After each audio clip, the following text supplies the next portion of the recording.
Hello bachcho, let's see this question. Question says let b be a non-zero real number. Suppose f r to r is a differentiable function such that f of 0 is equal to 1 if the derivative f dash of f satisfies the equation f dash x is equal to fx upon b square plus x square for all x belongs to r, then which of the following statement is r true. और हमें बताना है कौन सा option right answer होगा।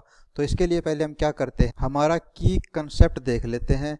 और की concept होगा कि जब हमें कोई फंक्शन एफ एक्स दे रखा हो और हमें फाइंड करना हो कि ये फंक्शन इंक्रीजिंग या फिर डिक्रीजिंग है, तब हम यहाँ पर एफ डैश एक्स फाइंड करते हैं। और जब F dash x less than 0 हो तब ये फंक्शन एक डिक्रीजिंग फंक्शन होगा, और जब F dash x greater than 0 हो तब ये एक इंक्रीजिंग फंक्शन होगा। और हमें यहाँ पर कंडीशन दे रखी है कि जो एफ डैश एक्स है वो बराबर है f x upon b square plus x square के। सो यहाँ से आ जाएगा f dash x upon f x is equal to 1 upon b square plus x square. और यहाँ पर हम एफ एक्स फाइंड करने के लिए दोनों तरफ इंटीग्रेशन कर देंगे। सो यहाँ पर ये आ जाएगा डी एक्स और यहाँ पर यह आ जाएगा dx। सो इसकी वैल्यू क्या होगी, ये होगी ln fx is equal to, यहाँ पर ये होगा 1 upon b tan inverse x upon b plus c, जहाँ पर दे रखा है f of 0 is equal to 1।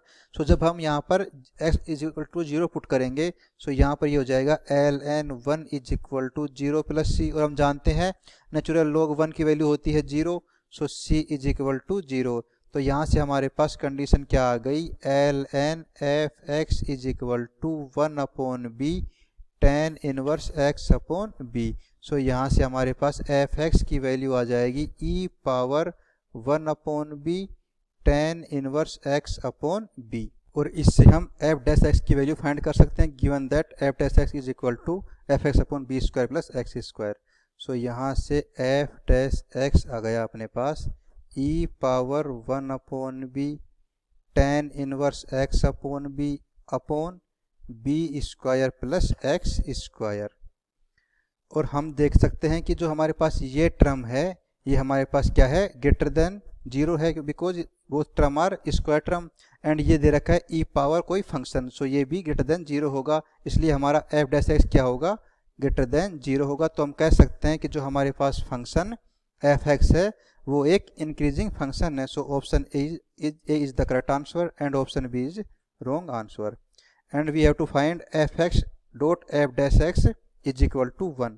So हम देख लेते हैं, पहले हम फाइंड करते हैं f of minus x that is e power 1 upon b tan inverse minus x upon b that is e power minus 1 upon b tan inverse x upon b, because tan inverse minus x is equal to minus tan inverse x।